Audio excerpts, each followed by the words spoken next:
Welcome to the ThomaHawk Show, ladies and gentlemen. 17 Webby Award winning podcast. I am Andrew Hawkins. Fun fact about me, I dress my toilet even at the house. But at my own house, I put toilet paper on the toilet seat. Is that weird? Let's start this podcast off right. Hang on a second. Yeah. So, first of all, I didn't know anybody above the age of 8 that does that, even in public restrooms. And you do it in your house? Gosh. What's wrong with you? Public? You Do you not dress the understand toilet how in public? germs work? Do you know how thin those layers of toilet paper are that come in those public restrooms and how they are not impervious to germs coming through? If anything, it probably is absorbing the germs and putting them right on your ass cheek.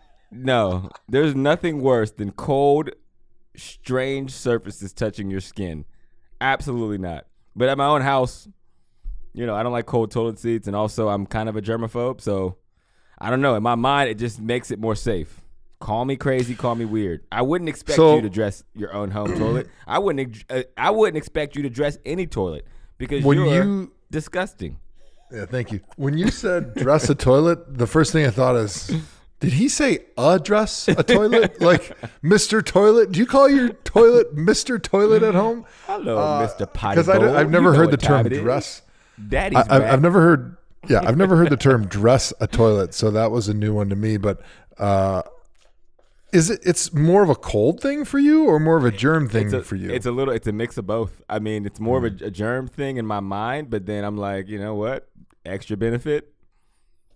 It's warm. You know, hey. I went to the Congress one time with NFLPA. It was right before the lockout, or maybe during the lockout, and they were bringing players past, and I don't even know what the hell the point was, but we got to go like poop in the toilets that Congress pooped in, right? So I enjoyed the U.S. House of Representatives toilet area, and they had this next generation toilet slip cover that was amazing. Maybe you've seen them before, but it's the regular toilet seat, but then it's like a continuous plastic sheath that every time the toilet gets flushed, a new sheath like rolls through in like a continuous manner. So you don't ever have to touch it, and it's always a clean, sterile plastic covering that's over the toilet seat. Isn't that amazing what our taxpayer dollars are going towards for these politicians that are just hashtag blessed, just living the life in DC? That's money well spent, if you ask me. I mean, you can't be making up good laws with dirty toilet seat germs. Let's make sure we have anybody that's still listening turn us off here. Do you, being a germaphobe, take the toilet paper in your hand and wipe the seat down before you sit down if there's any frightening things on there? If there's frightening things on there, I won't use the bathroom. All right, well, let's say there's nothing that you can see, but do you still like do a swab with your hand, or will you not touch it with your hand? You'd rather just like lay the usually dressing on top? I'll do multiple layers. So you're spending like a good 5 There's minutes been times prepping where your toilet. I do it where I put the toilet paper on like horizontally, like a bunch of horizontal pieces. So there's like a drape over the toilet all the way around, so it doesn't even come close to touching me. I'm that kind of guy. So what happens when you're done? It's like a bed sheet by the time I'm done with it. Oh my goodness! What happens when you're done? How do you get rid of it? I flush it. It all. So you pick it up with your hand and throw it in? No, I don't. No. It's bottom of the sneaker. Typically, I'll throw the sneaker away when I'm done. The sneaker? It's disposable Nikes. Oh, all right. Well, let's get away from poop talk. All right. Let's the do something 17 different. people we have left listening from the 17 million we started with. Interact on the show on social media at ThomaHawk Show. Join our Facebook group, ThomaFlock. Hit our voicemail lineup, 440-628-1376. I am Andrew Hawkins. This is Joe Thomas. Obviously, all of you know that. I don't think we have any new listeners this specific episode. If they did come, they are definitely gone by now. Check us out on Uninterrupted's YouTube page. We drop a video episode every Sunday night, which is the one you're listening to now. So go see our beautiful faces. We don't make trillions of dollars as sports media analysts for no reason. We're beautiful. But let's start the show off, Joe, with straight up Dawg Check. Dawg Check! The excited Dawg Check means the Browns got a W, baby. They beat Miami Dolphins, the best Miami Dolphins I've seen since 1972. Might I put that in? And they are now 4-6 on the season. Joe, how are you feeling, bro? Feeling good. I feel like this is what should have been happening when we were playing Patsies earlier in the season. The Browns finally looked really good in a victory. There was a little bit of a period in the third quarter where they had that little slack, a little bit of a loss of focus, I would say. Maybe they took their foot off the accelerator, and it was something that the TV crew talked about a little bit if you were watching the game on TV. But then they picked it up, and so other than that, I mean, it just felt good watching a game that you had in control the entire time. Now, I don't know what you can really tell from watching the Miami Dolphins against the Browns in Cleveland, because we all know the Dolphins are tanking on purpose, trying to get that first overall pick and failing at that, might I say. Don't beat around the Bengals bush. are way better at tanking than the Dolphins are at this point. But it just still felt good to like just have a game pretty much in control from start to finish, to see Baker Mayfield throw some touchdown passes, see Odell and Jarvis getting involved. Jarvis had 2 touchdowns, almost 150 yards receiving on 10 catches. He is really starting to be the go-to guy for Baker. We thought Hollywood Higgins was going to be maybe that guy that had that really good rapport with Baker, and he's kind of fallen off. He only had 1 target today. But that's more than he's had, because he hasn't even been playing prior to like. Yeah, but I think everyone just kind of expected that he would always be getting that 3 to 4 catches a game and kind of be the guy that Baker's going to go to when you try to take away Odell and when you try to take away Jarvis, but he just hasn't really matriculated into that role at this point. Yeah, I think I feel you on that. It's multifaceted, because watching the game today, the Dolphins are terrible. So like, let me not beat around the bush. Their defensive backfield was horrible. On OBJ's touchdown, Higgins was actually more open than OBJ was. There was literally nobody on him. There was another one I think Baker might have missed Higgins on for a touchdown. So, I mean, yeah, when you have literally 2 of the best receivers to ever play the game to this point in their careers, it's going to be tough for Higgins to get in there. What's quiet as it's kept, Kareem Hunt is undefeated. Right? Has he not won every game since he's been here? That's a good point. 3 in a row. So I'm at like, and go ahead. Unlike most stats, there actually is some to this stat, because he's out there and he's doing all the dirty work for Nick Chubb. He's really putting defenses in a bind with his ability to block, with his ability to catch. He just is a matchup problem, and he had his first touchdown today, right? Yep. In a Browns uniform, and it looked pretty good there as the Robin to the Nick Chubb Batman. And those guys are really starting to get a nice little rapport, almost 150 yards on the ground today, which was a big part of why Baker in that passing game was so successful. Absolutely. And I mean, if you look at the Chiefs, they've lost that element without Kareem Hunt. I mean, they've made up for it a little bit with some of the Damian Williams and the LaShawn McCoy, but neither one of them are as dynamic as Kareem Hunt is. And to think that Kareem Hunt is actually the second back in our backfield in Cleveland, man, it's like he's been lights out. So yeah, they're good. Joe, you still think they're going 10-6, right? They're winning out. I'm thinking 9-7. I think they're going to trip up at some point in the last few games here. They've got 5 games to go. Yep. I feel like 4-1 is probably where they're going to be, because it's hard to go and rattle off 5 wins to finish the season, or actually they would be 8 in a row. I mean, that's really hard. You always have one slip up along the way. So, but 9-7, when you look at the AFC playoff race, that has a really, really good chance of getting in. It looks like Buffalo is kind of running away right now with that number 1 wild card seed, but the way Oakland got smoked today, Pittsburgh looked horrible, and they suspended their quarterback the way they should have in the third quarter. The NFL didn't do it, so the Steelers had to. They don't look like a team that can beat anybody. I mean, they almost lost to the tanking Bengals today. I mean, it was one of those things where you're like, okay, I give Mike Tomlin credit for winning with the lack of talent that they have on the offensive side of the ball, but that doesn't say much for who they are as a team. Yeah, they won a few games in the middle of the season, but that was more by luck than anything else. And at this point, they're almost an easy out when you're talking AFC. I don't know, man. I think actually Tomlin has done a good job because I think this. No, that's what I'm saying. suck. He's done a good job, but you can only overcome bad personnel on offense For so with long. so much as a Right. coach. And I think Tomlin has done a good job. I think actually, if you survey football fanatics after the season, they're going to probably say like, I give Mike Tomlin more credit now than I did going into this season because he was gifted a great defense and a Hall of Fame quarterback and a great offense with great coordinators on both sides of the ball. And so he just had to kind of make sure that the ship was headed in the same direction. But this was really the first team that he's had to deal with tremendous amounts of question marks, especially at key positions. And we saw what happened with Antonio Brown and how good that ended up making Mike Tomlin look for being able to keep him under control and buying into the program for as long as he did. And truthfully, the Steelers are winning games this season that they shouldn't. They just don't have very good personnel on offense. Juju Smith-Schuster is their best player. James Conner, good running back, but he's not a leader. He's not a game changer by any stretch of the imagination. Good offensive line, but that, as you know, offensive line, they're worthless, and there's nothing that a good offensive lineman is going to give you that good skill players shouldn't give you in spades. So they beat the Bengals today, and they benched Mason Rudolph, which was smart. Honestly, they suspended him. They suspended him. Couldn't handle the suspension, as I like to say. So he was out. So Duck Hodges came in. Juju was out with a concussion, so he didn't play. James Conner was out. Edmonds, I think, was out. They had the third or fourth running back playing today, and they're down to their third quarterback. And Well, it's really fourth because they traded Josh Dobbs. yeah, right? really their fourth quarterback. You're right.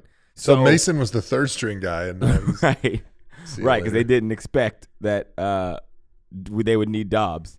So here we are. But yeah, so that's like, and the rest of the season, the Steelers, just looking at the AFC playoff picture, the Bills are in a really good spot, obviously, for the wild card. The Steelers have the Cardinals, the Browns, the Bills, the Jets, and the Ravens. So really, honestly, if both of these teams do what they're capable, if they play at their best, it'll come down to them playing each other. Like the Steelers and Browns game will probably decide if these teams have a chance. Obviously, it'll be a tough sell, but if everything went perfect for the remainder of the season, and hopefully Lamar Jackson doesn't play lights out against everybody, which would completely mitigate all of that. Yeah. So Colts, Texans, who else are in there? Raiders lost today. They got their butts whipped by the Jets, so I'm completely out on Oakland. I think that continues the rest of the season. So we'll see what the Titans are in there. I would say here's my playoff race. It's going to come down to that last spot. It's going to be between Cleveland, Indy, Tennessee, and Oakland. Those are my four that I think are going to fight for that last playoff spot. Because in my mind, Buffalo is going to get the first wild card in the AFC. And I think it's going to come down to those four teams. And it really is anybody's race. They're basically almost the same record, and they all have fairly easy schedules. I think the Browns have probably one of the easier ones going down. But I don't think the Steelers have a chance to keep things going with their fourth-string quarterback. It's just too hard to win in this league consistently with bad quarterback play. What are you expecting from the Steelers next week when they play the Browns? So Mason Rudolph, you don't think is going to play? I'm not ready to say that yet because I feel like they're going to probably try to get him ready to put him out there because I think today's benching was more like he's not doing a very good job. We need to create a spark, but we're going to go back to him next week because we still think he gives us the best chance to win. What about you? I don't think he plays because I don't think he is good. And I think the only reason they didn't bench him was because of the fiasco a week ago, and they were like, this would look bad if he took a helmet to the noggin. He got fined $50,000, and then he got benched all within a 36-hour period. Yeah, it's been a bad couple weeks for poor Mason Rudolph. I mean, did you find it interesting that he had the highest straight-up fine from the NFL, but they didn't suspend him? That was – I would have been upset if it was anything different. Because that's what I felt like was going to happen when the news came out that he wasn't going to be suspended. I'm like, oh, they're going to fine the hell out of him. And they did. That was like $1 million thing. Like, there was like $1 million worth of fines. does this give credence to the conspiracy theory that you were buying into, that the NFL purposely didn't suspend Mason Rudolph because it would be more punitive towards the Steelers and towards Mason Rudolph to force him to keep playing? Yes, that was their penalty. Because why? I mean, it doesn't make sense. It doesn't make sense that you come out and say you instigated the fight. You kept going by going and charging back after Myles when he had your helmet in his hand. But we're not going to suspend you, but we're going to fine you the most out of anybody. I mean, everyone else's fine was based on how severe their role in the incident was. Right. And their suspension was similarly severe based on how their role in the fight was. But then all of a sudden there's Mason Rudolph getting fined $50,000, which I could be wrong, but I'm pretty sure that was the highest fine value out of all those guys. So that just doesn't make sense to me, because it's kind of speaking out of both sides of your mouth, like, oh, he doesn't deserve to be suspended, but he deserves to get the highest fine. Well, he got the highest fine based on just straight up and down fines, but he also was not missing any game checks like the rest of them. So yeah, Myles only got $45,000 fine, but he's missing so many game checks. The amount of money probably equates to the millions plus. So it's technically... Yeah, they said like Myles is missing over $1 million. Yeah, and the other guys the same way. Ogunjobi missing a game check is much more than a $50,000 hit. So that's why he had the quote-unquote highest fine. It just doesn't make total sense to me from the NFL. I know what you're saying, and I get it, but if the NFL feels he was really that culpable for his role in the incident, then maybe they should have fined him. I mean, I wasn't the one saying that they should have suspended him. I actually think they got it right with this, but then they came out with this huge fine, and it was like, well, maybe they do think that he played a bigger role in it than he did play a huge role. But he did also get hit in the head with a helmet. That has to count for something, right? Time served. That has to be like, yeah, we know that that's going to sting in a couple of years. So, all right, so we got some voice or some sound from Sheldon Richardson post-game interview. Sheldon, Rudolph got benched today. Would it be disappointing if he doesn't play next week? I don't really care, bro. You guys did such a great job of... I hope he plays. Yeah. I hope he plays. Why? Did you see him last night? So the Browns hope he plays because they don't think he's any good. You got to love Sheldon Richardson for being honest, but I don't think that helps the Browns' case for being that honest, because, you know, as much as the Steelers are probably like, all right, Mason Rudolph, we get it. You know, we got to defend him because he's our quarterback. But when somebody from the Browns just comes and just swings at him like that in the press conference, you got to think that they're going to try to have his back a little bit, right? Yeah, I think so. And I think that was even the sentiment of the interviews you heard.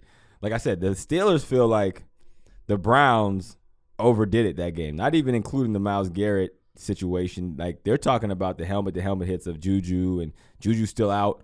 The hit of Deontay Johnson.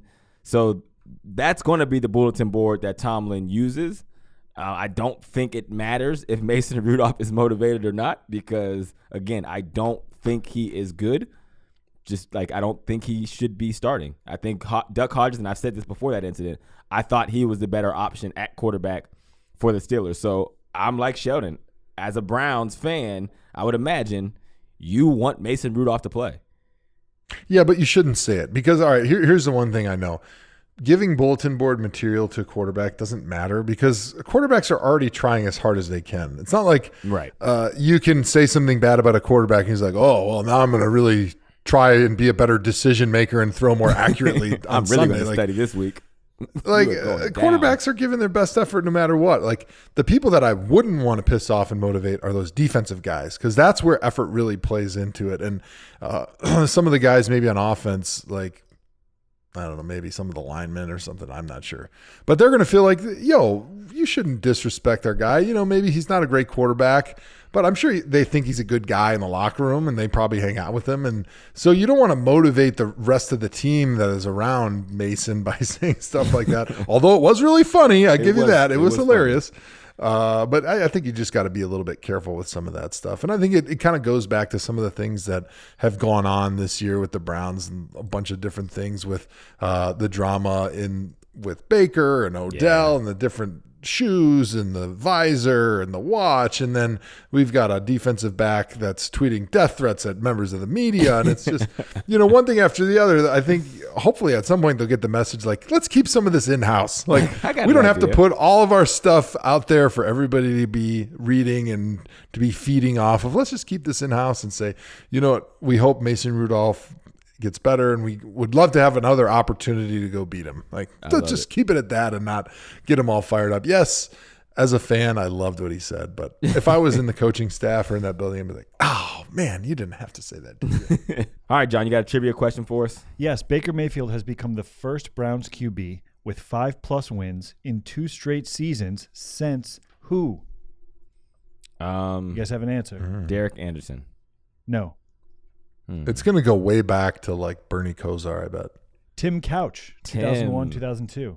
Tim Couch, really? That was my Oh, that second 2002 team, they went 9-7 and they made the playoffs. So I guess that makes sense. So for Browns fans who are like, a little disappointed with how the season's gone, keep in mind, like this is the best you've ever done in a long time. in a very long time.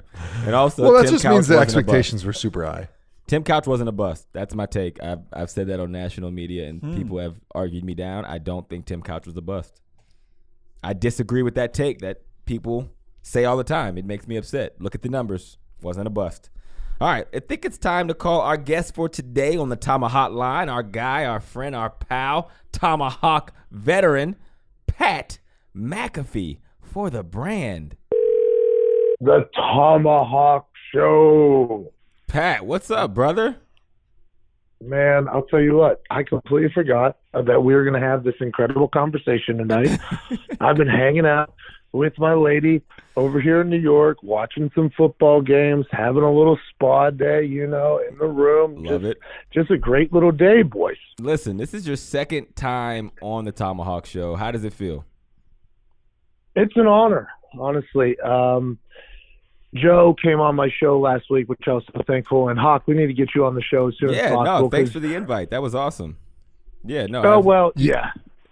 Just Western PA brethren, and I don't get any love. It's all good. I get it. Hawk, here's the problem. Now I got a booker, I got somebody that does the booking for my live show. I get it. And Joe Thomas is an NFL Network personality now, so he has people. So, like, whenever – the people all do the talking. What needs to happen is I need to come directly to the big brain of the Hawk and say, hey, I need you on my show. So it's definitely my fault, but I want to let you know it wasn't on purpose. Nah, it's all good. I get it. I love it.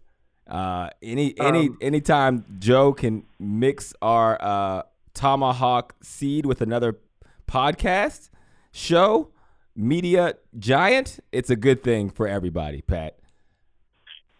There's too much of me right now, Hawk. There's too much of me. Tell me this. Yep. I have a question for you because I do a lot of stuff, and I'll let Joe jump in here in a second. I'm kind of hogging it, but you guys just talked. But I do a lot of stuff in media, right? I do the NFL Network. I do Uninterrupted. I do a million podcasts. I was doing SportsCenter Snap, and I felt like I was going to die. Humble brag. But then when you watch Pat McAfee, I'm not even kidding. I don't understand how the hell you do it because you'll be on College Game Day one day. You'll do Thursday Night Football, College Football, ESPN. You'll be on WWE. You're doing your own show in the zone. You're in a truck, like on the road doing shows. Dude, when do you sleep? Well, I Sundays are normally my snooze nights. Oh, Sunday nights because I got to get up tomorrow morning also. Right. So what happened here, Hawk? Now, granted, your resume there that you just dropped in was a very impressive one, and I appreciate anybody that works their ass off. So I like that a lot. But for me, when I was going around trying to find a job and find somebody that'd be willing to work with me, because not a lot of people wanted to work with me.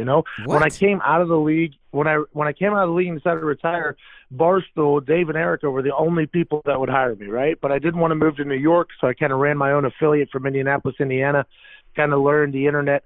I had my own little business before I retired, just kind of continued to run that and learn from Barstool and grow. And then when I left Barstool to do my own thing about a year and a half after I started, and I stayed in Indianapolis, and no network wanted me, right? So just like whenever I was retiring, no network wanted me. And then when I left Barstool, there was nobody that was like pounding down my door for me to come work for him. So I thought I was just going to be this internet dude. So then I got an agent. They had me like tour around. I had to glad hand all these motherfuckers. I mean, I was just shaking hands all over the place. And they were like, hey, if you had a chance to, you know, maybe call a game once a week, would you do that? I'm like, yeah, I'll definitely do that. They're like, all right, we'll talk to you later. I'm like, cool. Like, hey, if you had a daily radio show, that'd be something you'd want to do, right? Yeah, I'll do that. That'd be cool. Hey, if you wanted to maybe make a weekly appearance on Get Up or something like that, you'd want to do that? Yeah, I'd love to do that. That's cool. And then in 1 week period, they all came. They were like, hey, we want you to do this. Hey, we want you to do this. We want you to do this. So at that point, I have to like make a decision. Like, let's do it all. Let's just see how it goes. And it's been a hellacious fall. It's been a lot of fun. I've learned a lot, but the schedule has been wild. Oh. And I get naps when I can. Dude, there's no way you can sustain that over life. Like, you're going to kill yourself. Yeah, I mean, I went to West Virginia anyways, Morgantown, West Virginia. It took a lot out of me to begin with, but this fall has been one where I enjoy a nice woo-saw session at some point after football ends. Love it. Well, one of the interesting things is both you and I actually auditioned for the Monday night gig. Now, it was different years. I think you auditioned after Jason Witten had decided to go back to the Cowboys. I did before, and Jason Witten beat me out by a nose hair. But what was that experience like when you auditioned? Did you actually go in and call a game with Joe Tessitore and Booger, or how did that work? No, I didn't audition. The only way my name was associated with Monday Night Football was my Twitter followers. That's the only. There was never a thought or an opportunity for Monday Night Football. It was no audition, nothing like that. It was just McAfee for MNF got trending because my people, who I'm very, very lucky, decide to follow an idiot around on the internet, started pushing it pretty hard. And other than that, there was no audition or any legitimate thought behind it, aside from a little bit of a social media movement. I had no idea those auditions even happened. Honestly, I thought Witten's first time in there was the first game. I thought that was the case. Is that because of his performance, or you just genuinely thought that's how the process worked? What? No. Witten killed it. All right, that is not cool, man. Witten was on his way to becoming. I was worried. You know what I was worried about? Because I think we've all gotten a chance to meet Jason Witten. Good guy, right? Great family man. Yes. Everything like that. Really good football player. I was worried that the only thing he would get remembered by a generation of people would be his Monday Night Football performance. So I was very excited he got back on the field and is continuing to do well. I was very, very excited about that. Yeah, I mean, that was essentially his version of like the Men in Black flashy thing to make everyone forget what just happened. It's like, don't look there. I'm a football player. Everyone look over here. I'm a cowboy. Yeah. All right. So what has been your favorite moment so far? I've seen you belly flop on College Game Day. I've seen you go toe to toe and get up with Greeny constantly. I feel like you were tailor made for College Game Day. Can I say that? Like, how did that even come about? You didn't start the season on College Game Day, right? No. So whenever they went to South Dakota State, Kirk Herbstreit came on my podcast during the off season. He was like, he's been following me on the internet for a while. It's been kind of cool to see who has been following me, and every once in a while I'll get a tweet or I'll meet somebody that'll be like, oh, I've been following you for a while, and it's people that you would never ever guess. The internet makes the world a much smaller place. Right. So Herbstreit had been following me for a bit, and we became friends and exchanged, a couple of DMs and pleasantries, and then he came on my show, and he was like, man, I'm going to have you on the show. I'm going to try my best to get you on game day this year as a celebrity picker somehow. I don't know how we're going to do it, but I'm going to try my best. And I was like, sounds good, that's good. So that was months before the fall season was starting. Then when he went to South Dakota State, Adam Vinatieri is the most notable out of South Dakota State, and he's still playing. He couldn't make it up there. Mm-hmm. So I think Herbie saw it as a way to tie me in there and kind of asked Vinatieri if he would introduce me to go up there, and it all came through, and I showed up there in beautiful Brookings, South Dakota, had a sleeveless hoodie on, had a blast in front of a large crowd of humans who knew me because I held Vinatieri's balls, and I think that type of thing kind of maybe springboarded me into another situation, and then now if I get the call to come back, I just go and have a good time and see what we can do with it. Love it.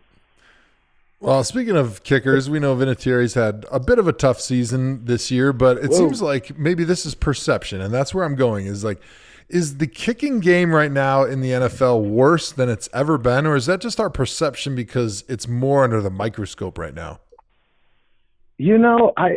I'm struggling with this as well because there was a run whenever I was with Vinny where we hit, I think, the NFL record for consecutive field goals. And I don't remember the exact, but it was almost an entire season. Vinatieri didn't even miss, right? And then in practice, if he missed, we would be befuddled and shocked. And then when they moved that extra point back, you started seeing more misses and you started seeing, the separation of the good kickers from the great kickers. And it does feel as if this year there's a little bit more of a good kicker instead of a great kicker ratio in the NFL. I mean, obviously there's the greats out there. Justin Tucker is an absolute stud. I mean, that kid can kick balls forever. He missed one last week, though. It's just, I think because of the 33-yard extra point where it's no longer just a layup, I think you start to maybe get a negative feeling towards your kicker if he misses an extra point because the thought is, it's only 33 yards and it should go in. It's only worth 1 point. It's a gimme. Everybody's happy. Everybody's celebrating, and you miss that. It kind of brings the morale down. So you're kind of a party pooper. So I think you kind of judge kickers a little bit harder for missing those. And then that kind of spirals into the next miss is like, we hate them even more. So it could be perception, but I do feel as if there's a lot more misses, and I think that's coming strictly from the 33-yard extra point. All right. Colts, they lost to Houston on Thursday. I was at that game. It was a tough game, but it really puts the Colts in an interesting position because now they're right in the meat of that wild card race. It kind of looks like the Bills are going to get that first spot, but there's probably 4 or 5 teams that are going to be fighting for that second spot. How do you see Indy finishing the season, and how do you see that second wild card position getting gobbled up? Yeah, I mean, Joe, the ball was out. I mean, the ball was out, Joe. Anytime you play on the road on Thursday, it's going to be a tough win, and I think I didn't love the way the Colts played. I was calling a game, so I had to watch it back actually afterwards. I was up till like 3-4 a.m. watching the game. I didn't love the way the Colts played. Obviously, T.Y. Hilton is a game wrecker. He came back, had a couple drops, which is not normal for him. Jacoby could have done a little bit better, but the ball was out there at the end. So I feel really good about this Colts team if they can get back to what they were doing very well early, which was offensive line was dominant. They could do no wrong behind that offensive line. They could run, they could pass. Jacoby had nothing but time. And in the times that they lose, there's a little bit of a struggle with that. Now, the run game is going to get going. I like them a lot. Now, if the Steelers play Duck Hodges, I think the entire NFL is in trouble. I mean, if they take Mason Rudolph out for whatever – whether it's his performance on the football field or potentially the things he says or does on the field, if they came out and they put Duck Hodges on there, look out for the Steelers. And if the Browns, if you guys can get hot, especially after what you did today to a team that although they're damn near dead, they put up a fight against a lot of people. It didn't feel like that today. I mean, I think we got a good setup here going in for the playoffs. I think both AFC and NFC, I think the NFL is going to reign supreme here in the next couple of weeks and showcase why we have the best league in the fucking world. Hey.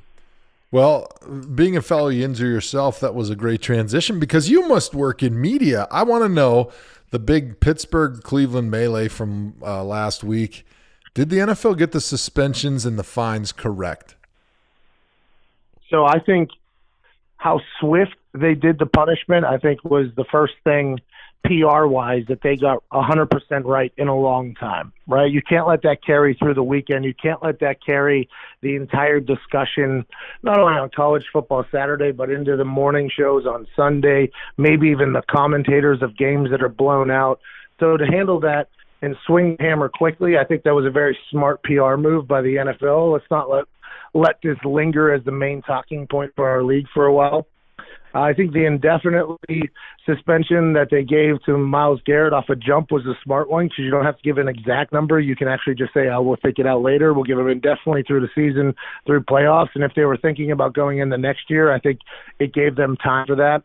Pouncey getting suspended 3 games down to 2. I think we all kind of expected that to drop to 2 because I think all the NFL wanted was him not to play against the Browns the next time. So for me, do I think he got it right? I have no idea. That's a very wild situation that I don't think anybody could have seen coming. But with the fines and the suspensions, I think it was probably the expected fines and punishments that came down. In my eyes, I think it was the most expected, and I think it was one that you actually say to the NFL, like, all right, not a terrible job like it tends that you guys sometimes do. Yeah. So what was your immediate thought when you see Myles Garrett just go ham with the helmet? I think my first thought was, I've seen a lot of things. I'm front row to a lot of shit as a punter and a kicker. You know what I mean? You're always watching. Because you're in the middle. You're always watching. You're always there, whether it's meetings or whatever. You're literally front row for everything. So, I mean, I've seen a lot of naked dudes brawl in the locker room. I've seen dudes fight in practice. I've seen game brawls, both pre the game, during the game, and after the game. I mean, I've seen a lot. I have never seen a football player attempt to hurt another football player like that. Now, granted, punches and stuff like that and wrestling and all that, I mean, that happens. But to take a helmet and swing that thing, I'm sure there's a lot of people that have thought about it. I have never personally seen it. So I think that was something that was most intriguing to me, because I think maybe you've seen somebody like potentially swing one, but even be ready to go, oh shit, probably shouldn't hit him with the helmet, probably shouldn't do that. For him to make full connection, I was like, damn, that's a wild scene. And then he was a poet too, so there was a lot to take in there. Is that the poetry guy just swung a weapon at a guy and connected, and I would just love to know how that all came to be, and it sounds like since there's no mics anywhere, we're never going to find out, other than potentially he say, she said type of thing, that who knows if any of it's ever going to be good. All I do know is Mason Rudolph got one right in the dome.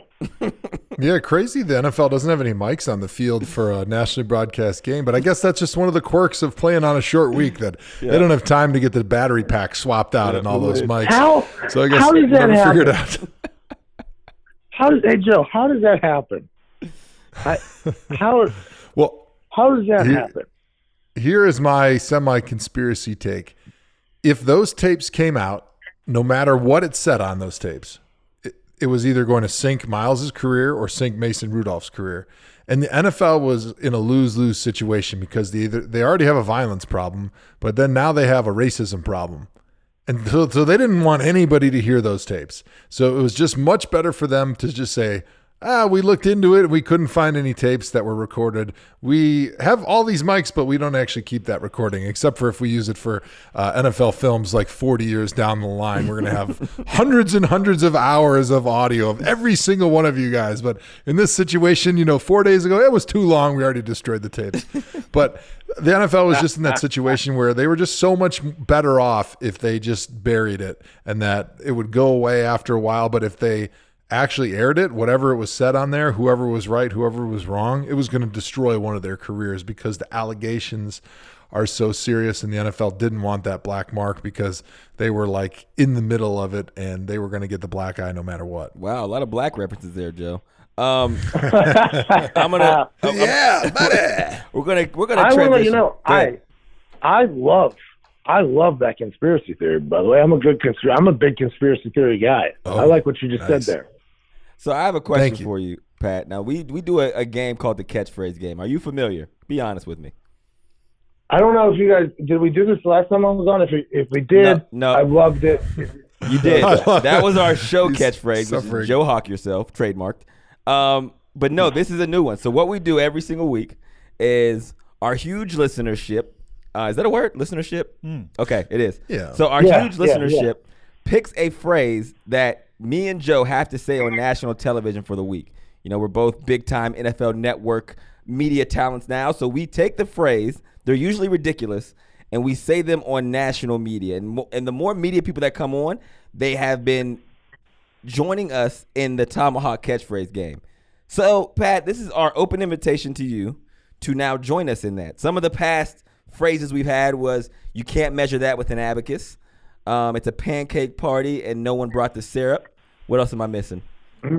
Biscuit wheels. Yep, on the gravy train with biscuit wheels. Cucumber scientist. I'm no cucumber scientist, but this team looks like they're in a pickle. So these are some of the phrases that the ThomaHawk listeners pick that you have to weave into one of your broadcasts for the week. Can we get a commitment from you, Pat Mac?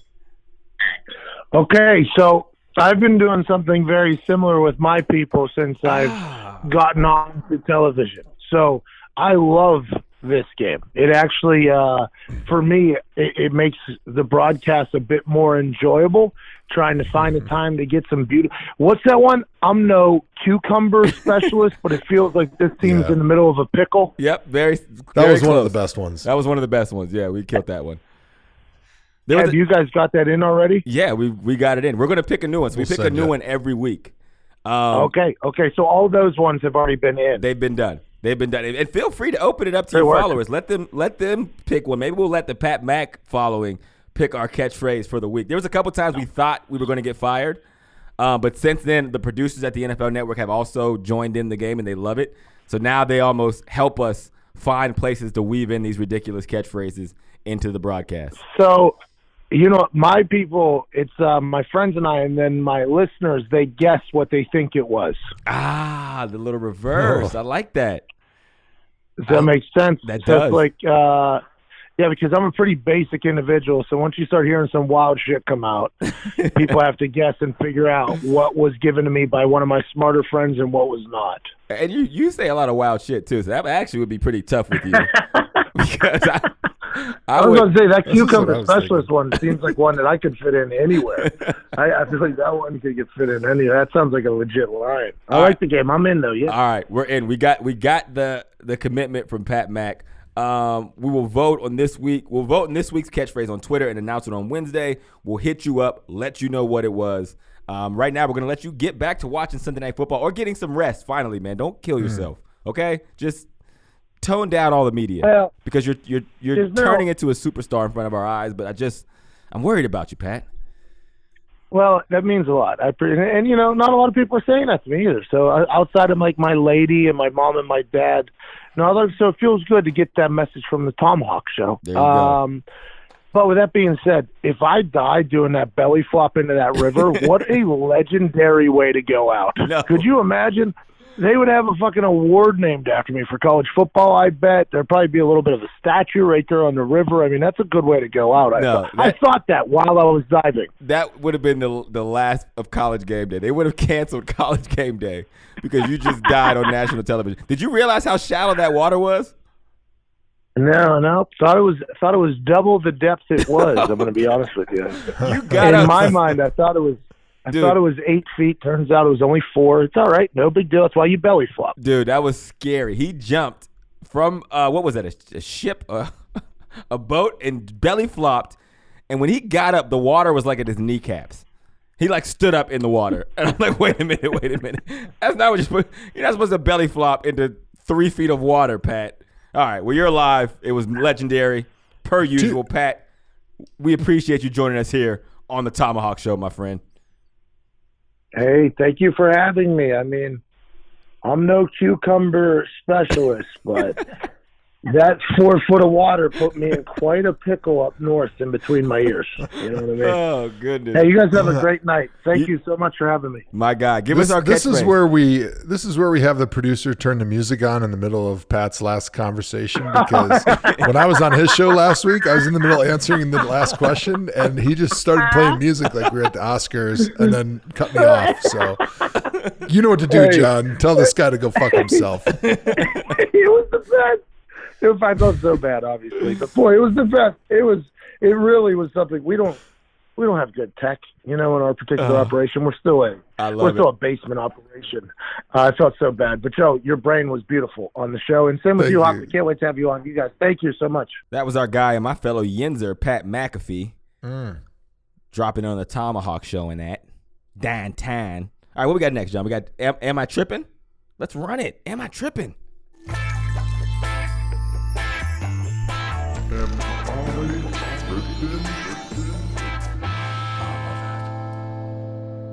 346-pound Vita Vea became the heaviest player to catch a touchdown in NFL history, edging out 345-pound Jonathan Ogden. Am I tripping, or is the defensive lineman goal line package underutilized in pro football? I'm surprised at that because I feel like Dwayne scored at some point, and I feel like he was definitely over 345. I don't know. I don't think I played against Pecco in college and in the NFL, and I don't think he was that big. He was a big boy. He was in that 325, 330, maybe 340, but 346 is crazy fat. Crazy fat. But all right, that was a good take, Hawk. But I'm going to go back real quick. Remember J.J. Watt when he was catching touchdown passes? He was actually a legitimate good tight end on the goal line. Yeah. And he was a good weapon. But the thing that I'm interested in is, all right, they're going to say, okay, Vita Vea, now you have the official record as the fattest guy to catch a touchdown pass. Do they weigh you after the game? Like, does the Guinness Book of World Records show up with a scale and it's like, hey, if you want this record, Jonathan Ogden, he weighed in at 345 the day he caught his touchdown. You got to step on the scale and you got to deserve it.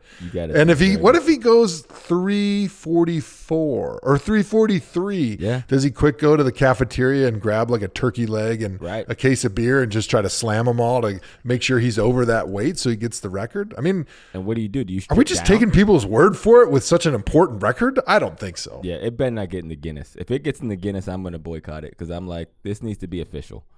Also, I want to think of a world record I can get. Maybe the top of we need to try to set some type of partner world record. Yes. We got to find the most abstract and easy world record, and we got to try to set it. That is amazing. That's for the ThomaHawk listeners. We need some voicemails on that one. Give us some voicemails on which partner world record Joe and I can set. All right, what do we got next? Here's what Gerald McCoy had to say about Christian McCaffrey during the Saints-Panthers game on Sunday. Hey, you can hear me? That's a bad white boy. Most skilled white dude in NFL history. Yeah, I said it. Hands down, I said it. It's a bad white boy right there, yeah. Am I tripping, or is Gerald McCoy right? Is Christian McCaffrey the best, most skilled white guy in NFL history? I'm going to have to say yes, man. I don't know. Maybe I don't even know if I'm at liberty to give that take. I looked on Twitter and I seen Bill Belichick going over the top 100 players, or maybe the best NFL team all time. So he's like recounting players. And there was a guy, I can't even think of his name.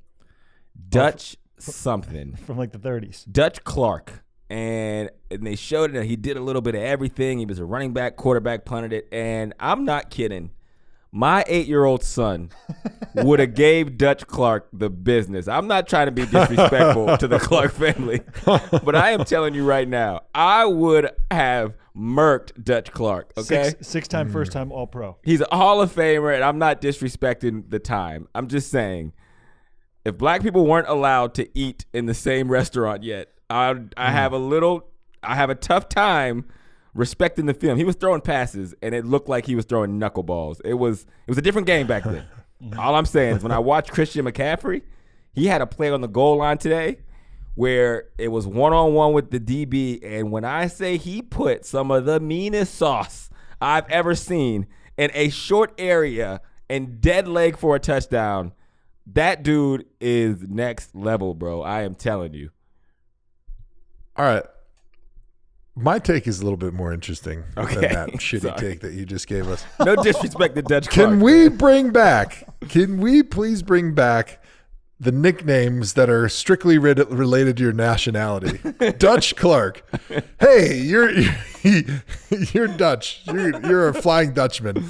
Remember that? They used to just go strictly by your nationality. Sometimes I think still happens. That's what we need. There's less sensitivity today. We just need to start calling people Dutch. I interviewed Todd Gurley in the offseason. I called him Black Todd because I'm like, he's literally, I'm not even kidding. He's the only Black Todd I've ever met in my life.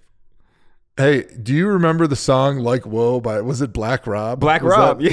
Yes. By the way, you'll love this. So I played high school basketball, as you may or may not know, and we had played against LeBron. 15 guys in the team, played against LeBron. 13 out of the 15 were white guys, and our song for the year that we went to state my sophomore year was Like Whoa by Black Rob. Yeah, we weren't fitting in at a lot of those tournaments. Oh, man, you got to love it. All right, what do we got next? Neither one of you guys answered the question. What was it? I said yes, didn't I? Is he? No. I want to know you said yes. Who else is even in the conversation? Because to me, there's all these old timers that before they had black players in the NFL were like killing it. That right. How would we even know if they were any good? Like Red Grange, I know he's super legendary and historic, but it's not like I've been breaking down film of these guys. Right. Doak Walker, Red Grange, Jim Taylor, Paul Hornung. These were like the white running backs before black players were largely accepted into the NFL. I mean, apparently they were killing it back then because they're still legends in today's game. Right. I mean, they had second jobs and stuff. I'm not I'm not disrespecting Dutch Clark. I want to make that as clear as possible. But when they showed his highlight, it was a bunch of 6-yard runs. That's all I'm saying. So even in the last he was a quarterback, 30, 40, 50 years, like even guys that you guys have played against, has anyone even come close to having the level of sauce of a Christian McCaffrey? Christian McCaffrey. I think like a Wes Welker, maybe like a Wes slot Welker. I'm trying to think. Receivers, I mean, I don't even think like receivers. There's No a lot running of backs, wide receivers with sauce. Like Cole Beasley has sauce. Wes Welker, sauce. Edelman will sauce you up. Who else? Adam Thielen is breaking cats down. Like, and that's just the recent. That's not even including the Ed McCaffreys, who is obvious reasons connected to this conversation.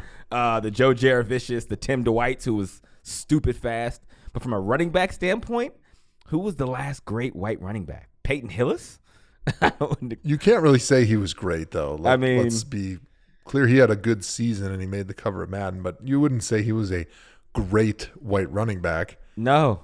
I mean, I think if you go back to like John Riggins, he was probably the last one who made like multiple Pro Bowls and was a great running back. And that was what, early 1980s? 80s? Yeah. 80s maybe? Yeah, I mean, the last white running backs I can think of were Brian Leonard. I played with him. Peyton Hillis. There was Gearhart, right? Toby Garrett, yeah. Who? Rex Burkhead. Rex Burkhead is still out there. Yep. But yeah, I mean, the way Christian McCaffrey, he's just doing it different. I mean, he and Alvin Kamara are basically the same player. Just one is black with dreads and one is blonde, which is last great white corner was who, Joe Thomas? Cornerback. Jason Sehorn. He might have been the last white corner in the league. I think so. I mean, I don't know how great he was, but he was just known as the only white corner in the NFL. Yeah, that's wild. As a Giants fan, we all stand for Jason Sehorn. That was our guy. Yeah, I can imagine. Really? Yeah, I can imagine. He was married to like a real famous actress, wasn't he? Probably. He was Angie a really good looking from dude. Law and Order. Angie Harmon. That's who it was. Yeah. He was a good looking dude. How about that? A lot of black quarterbacks and then a white tailback just killing it. Welcome to 2019. Look at everybody. Look at us. Who would have thought? All right. What we got next, Joe? Last one. Dwayne Haskins picked up his first career win Sunday, but Case Keenum kneeled the game out. Why? Because Haskins was taking selfies with fans.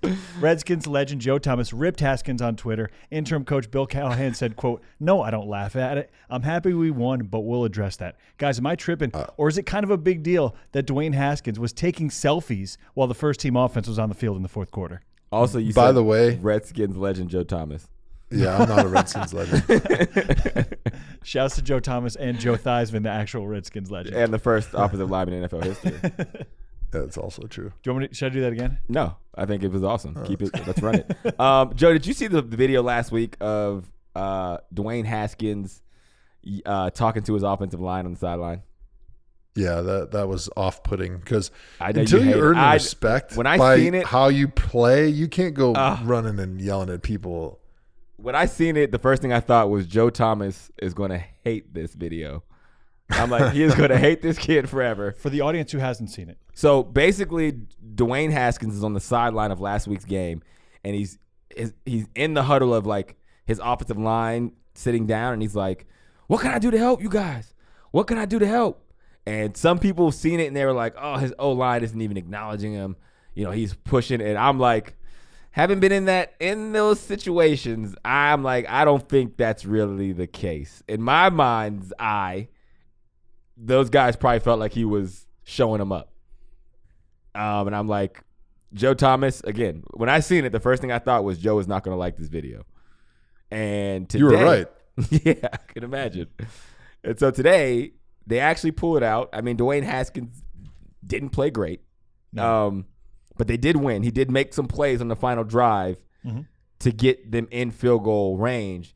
And then he's celebrating. He's excited, as he should be, his first win as a quarterback. But he was so excited that he was not prepared to go out for victory. And they ended up having to go. Case Keenum had to go kneel it out. And the bad image is Dwayne Haskins taking selfies with fans in the stands while victory formation is going on. So here's the problem with this young generation of foosballers is they act like they've arrived after they do one good thing or one good game or even like one good season. They're like, "No, I've arrived. I'm good. I'm going to go take selfies in the stands. When's the last time you saw Tom Brady go take selfies in the middle of a game in the stands? You don't have to answer that. We all know that answer. We know the answer. It doesn't happen because it is unprofessional. It's immature. It just shows that you don't understand the importance and the gravity of every single NFL game and the seriousness and the professionalism needed to have consistent success.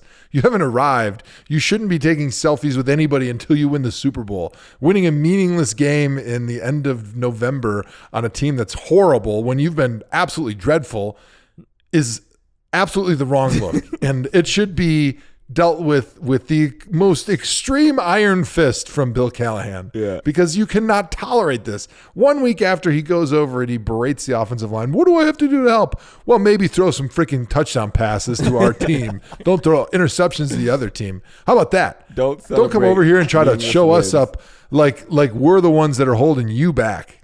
Get out of here with that shit. This is a good moment to play me and Joe crying in the locker room after winning one game in week 15 of the season. Yeah, but we weren't taking selfies with the fans in the middle of the game. Very you know, true. here's a quick one. So when Eric Mangini was our coach, he told us we couldn't look into the stands. And I was so afraid of him. This was my third year in the NFL. I'd made 2 Pro Bowls already, that I had some high school teachers that had gone to Arizona to watch me play. And I was going out for the early warm-ups, not even the warm-ups. But my teacher had come down to the front row and was like, hey, Joe. And I looked over there out of the corner of my eye, but I was so afraid to turn my head because I thought I was going to get fined and suspended by Eric Mangini that I just totally ignored him the entire game. And as soon as I got back to the locker room after the game, I texted him so sorry, man. I wish I could go over and say hi, but our coach said we're not allowed to look into the stands in pregame or even turn around. And not saying that was the right approach, but how far have we come in under a decade where guys now are leaving the game in the middle of the game to go take selfies with the fans and just giving up their player performance money to other players in order to take a picture with the fans. By the way, so he's a first round pick, so he's got a higher salary, but one play is probably worth what, $500-$700 of player performance of his? Yeah, probably. So he willingly gave up $700 to go take a selfie with somebody in the stands. So for people in the audience that don't know what player performance checks are, basically you get a bonus at the end of the season based on how much you play. The higher your salary is, the lower per play bonus you get. So if you're a guy like me and you were an undrafted guy and you have a league minimum salary and you play a ton of plays, at the end of the year that gets tallied up. My biggest player performance check, I think, was $220,000 because I was making such a small salary, but I played so much during the season. The teams write those checks? Yeah, the team writes those checks.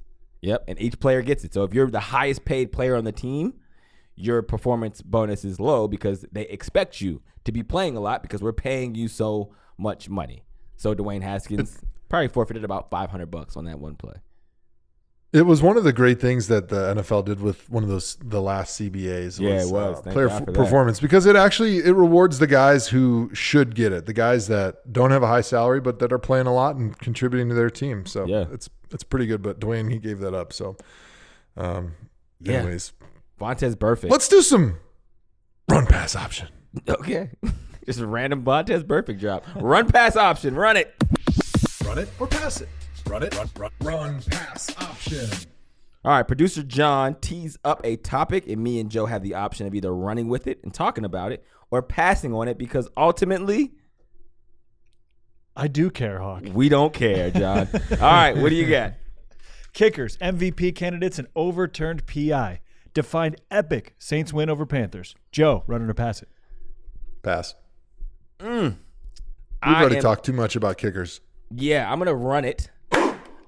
Because this week the NFL saw 2 pass interference challenges overturned. One was a pick play, the Jets in Oakland, and then the other was a no call against the Saints and Panthers, the one you talked about. And it's funny because the Saints are the reason this whole option to challenge PIs was out there, and they almost lost the game because they actually finally overturned one versus the Saints. It was like the ultimate punch to the gut. We hate you for ruining football and ruining our rule, and we're going to use your own medicine against you. So that was Al Riveron trolling the Saints. And Yes.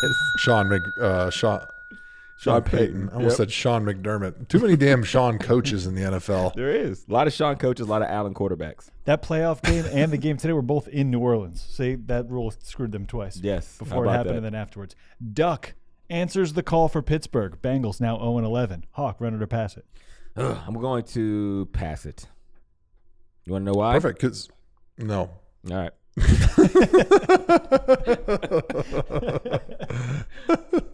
All right, pass. I'm going to run it. Thank you. And what I'm going to talk about is the Bengals and how idiotic it was for them to bench Andy Dalton, because I guarantee if Andy Dalton's playing in this game, they win by 2 scores. Pittsburgh looked dreadful. Like you mentioned, Juju Smith-Schuster was out. James Conner was out. Mason Rudolph was lights out. And then he got suspended. And the Duck, he answered the call. But Andy Dalton's in there. They win. The Bengals, they are clearly tanking. End of story. Wow. Are we going to run a timer? You didn't even get to the timer. Jeez. How about You didn't even start it. That was like a 2-minute take. Well, they know you don't follow those things called rules, Joe. So, real quick, you guys think the Bengals would take Chase Young number 1, or would they take a quarterback? I think they take Chase Young. As much as Burrow is balling, and I think he's the quarterback that everyone suspects to be the number 1 overall pick or the top quarterback taken. He is from Athens, Ohio, which is very close to Cincinnati. Was at Ohio State for a little bit. I still think the Bengals go with Chase Young, A, because of the Brown family loves Ohio State products, and B, he seems like the most can't-miss player in this draft, and I get it. They need a quarterback if they're it's separating from Andy Dalton and moving on to the next era, but he can't tackle. And Chase Young can literally change a whole side of the ball instantly. Joe? They're going to go quarterback because quarterback's the most important position in sports. They're moving on from Andy Dalton. And as much as Chase Young would help their defense hasn't been their biggest problem. They need better play at quarterback, and so that's why they're going to go quarterback. Have you seen their defense? It's not their biggest problem. Well, first of all, they're 0-11, so they got a lot of problems. But their offense is why they suck. No, their defense to me is worse than their offense, and you could make the case that the offense is bad and the worst too. I'm not going to argue that. But this is the same guy who said Myles Garrett is still the right choice in a draft that had Deshaun Watson and Patrick Mahomes, because you can't pass on that kind of talent at number 1 when he's a guaranteed home run. Well, here's what I'll say is, in recent history, it's been much easier to find a franchise quarterback in the top half of the first round than it has been to find the potential defensive player of the year on in the NFL.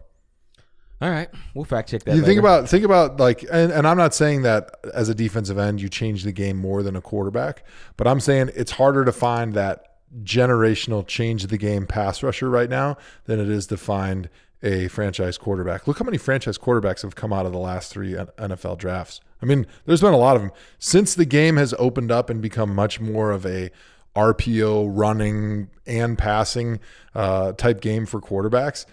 These guys from college have had a much easier time transitioning to the pro game, and it's been much easier to find them. Just frankly, there's been a ton of them that have come out, and you haven't seen that on the defensive side of the ball. You can think of who are the greatest defensive linemen in the NFL right now. Aaron Donald, of course, but Myles Garrett is probably in that top 5 conversation.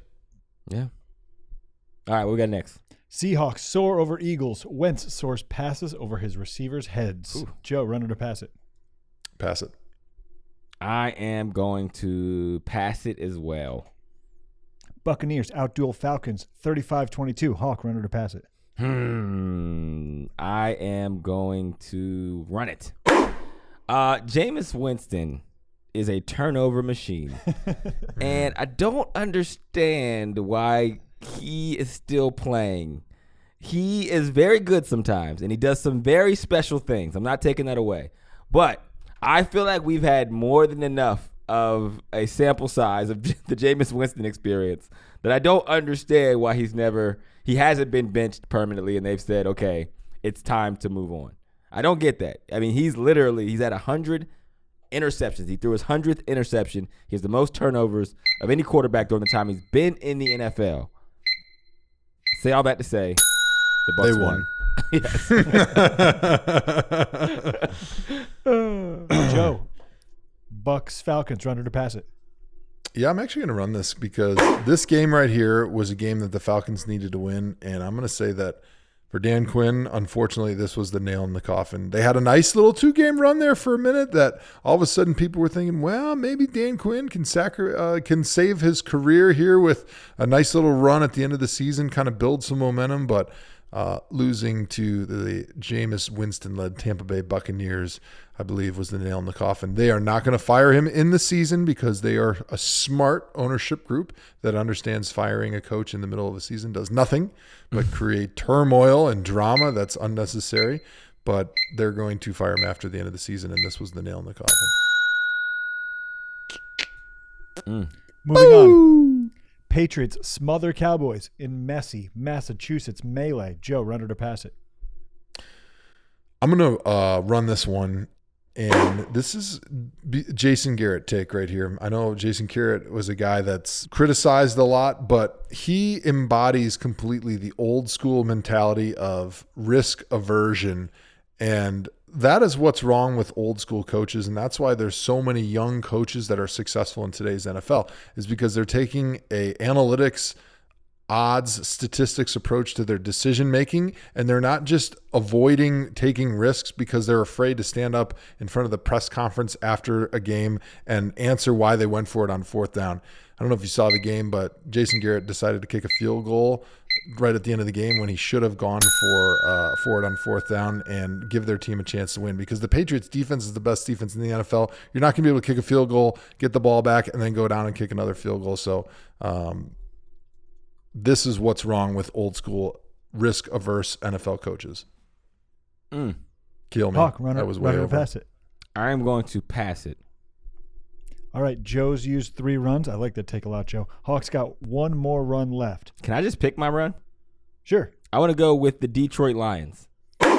So, the Detroit Lions lost today to the Washington Redskins. The Washington Redskins are a bad football team. They have an interim head coach. They have a rookie quarterback who was taking selfies at the end of the game while the game was still going on. They are visibly bad, okay? And the Detroit Lions lost to them. Now, I make that declaration because Matt Patricia is now in his 2nd season with the Detroit Lions, and I believe their record is what now? 3-7-1? Does that sound right? Or 3-6-1? Last year they were 6-10. He is now 2 seasons. They're going to be bad again for the remainder of this year. The 4 seasons prior to that with Jim Caldwell, they were 11-5, 7-9, 9-7, 9-7, and he got fired. So how much longer do you think Matt Patricia lasts in Detroit, understanding what he replaced and understanding where they are now? It's a pretty good take. I thought when they fired Jim Caldwell, that was a tremendous mistake. You can't fire a guy that's giving you a winning record every single season, and this is the problem a little bit. So NFL fans as a whole are kind of like overly testosterone driven, tough guy type things. I know there's lots of women too, but the same goes for them. Like there's nothing more than they like seeing a coach rip a new one for a player and like get in a referee's ear and march up and down the sideline and throw their hands up in the air, which is just high school Harry coaching, and it does nothing for professional athletes. But when you get a coach that's reserved, that does not do those type of sideline antics, all of a sudden fans get this perception like they're not trying hard or they don't care, or that you need a much more disciplined, harder-nosed coach. When in reality, you don't really know what the coach is like when he's with his players just because of how he stands on the sideline or how he interacts with the media. And I felt like Jim Caldwell got a bad shake because he wasn't that like fire and brimstone from the lectern type coach, and he didn't see it on the sideline, even though he did a really good job in Detroit and unfortunately got fired. And now we're seeing Matt Patricia, who he may be a good coach, he may not be coach, I don't know, but he's done way less with the same group of guys that Jim Caldwell did. Yeah, it'll be interesting to see what happens. How much slack does Matt Patricia get with Matt Stafford being hurt? I don't know. I don't think he gets a lot, to be honest, because I don't feel like NFL fan bases do well with giving slack. Even though Matt Stafford is hurt, like they still lost a lot of games that they were in, and they could have. I remember Jim Caldwell, who was the head coach of the Colts. He went 14-2, 10-6, and then he went 2-14 when Peyton Manning wasn't there, and it set him up to get Andrew Luck, and he got fired after the season for the 2-14 season. There was no like, oh, you didn't have Peyton Manning. Here's Andrew Luck. It was a clean break, and then he went right to, I don't know where he went after that actually. I think he went as a coordinator before he ended up in Detroit. But yeah, still, I don't think they do well with giving slack. The record is the record. Hawk, didn't you do an internship with the Lions? I did do an internship. So I feel like maybe I'm the only one hearing this, but are you saying Detroit incorrectly? Because I'm hearing you say Detroit instead of Detroit. Yeah. And I believe the proper pronunciation is Detroit. I think it's Detroit. Detroit, Michigan. Detroit. Well, maybe it needs to be a Eminem calls it Detroit. So if Eminem calls it Detroit, I'm calling it Detroit. But I'm wrong. Maybe I've been saying it wrong all these years. I mean, if B Rabbit calls it Detroit basketball, that's the saying. Yep. It's not Detroit basketball. So maybe you're wrong, Joe. And M&M's are a candy bar. What do we got next, John? Tomahawk catchphrase game finalists. All right. Time for the Tomahawk catchphrase game finalists. Picks, lists, whatever you want to call it. Oh my God. I'm reading the first one. Oh, yeah. Okay, here's the first one. Oh. You don't put a turkey in your band just because he brought his own drumsticks. Wow. Do we even need to read the rest of them? That's pretty good. That is good. All right. Number 2, invite him over for Thanksgiving dinner. Very to the point. Definitely eliminated. Number 3, he's going to break off the bigger half of the wishbone this year. It's a little football-y. If you're covering Navy, which Pat McAfee may be doing on a Thursday Night Football on ESPN, that might make sense. Number 4, there's multiple ways to skin a cat, but only one way to stuff a turkey. Love it. In on that one. Put some extra pumpkin spice on that. Never even had pumpkin spice. But yeah, so those are those the final options? These are 5 finalists. We were going to pick 3 from this. Okay. And vote on social media, but it sounds like it's a 2-horse race for you guys. I feel like it's a 2-horse race, but I want to get some input from Joe first. What do you got, Joe? What do you think about the list? 1 and 4 are clearly the favorites, but I would love to bring back, you don't have to be a sport to play one. That's still one that I really want to get in there someday. Are you guys going to be on TV this week for Thanksgiving? I am. No, I'm not. I'm going to do – I actually have a Twitter show that I'm hosting where the 5 millions of hundreds of billions of people on Twitter will be watching my beautiful face on Thanksgiving Day. So, Joe, you won't get even a chance to use these Thanksgiving catchphrases, unfortunately. Well, I will because I'm actually doing a short cooking segment for Mr. Hawkins. There we go. There we go. When is that? He's taping tomorrow, Joe? Tuesday? Yeah, I'm going to tape tomorrow. He's going to tape I tomorrow. can tape. We can do it. I can do tomorrow. So should we pick one right now and commit to it for Joe's cooking bit? Yeah, let's do it. Let's do there's multiple ways to skin a cat, but only one way to stuff a turkey. Are you okay with that? I'm okay with that. I mean, because it PETA fits might come into after us, but it is what it is cooking. at this point. Yeah, multiple ways to skin a cat, but only one way to stuff a turkey. Oh, man. I also like number 1, man. You don't put a turkey in your bed just because he brought his own drumsticks. All right, how about we do either one of them? How about that? Well, let's do it too.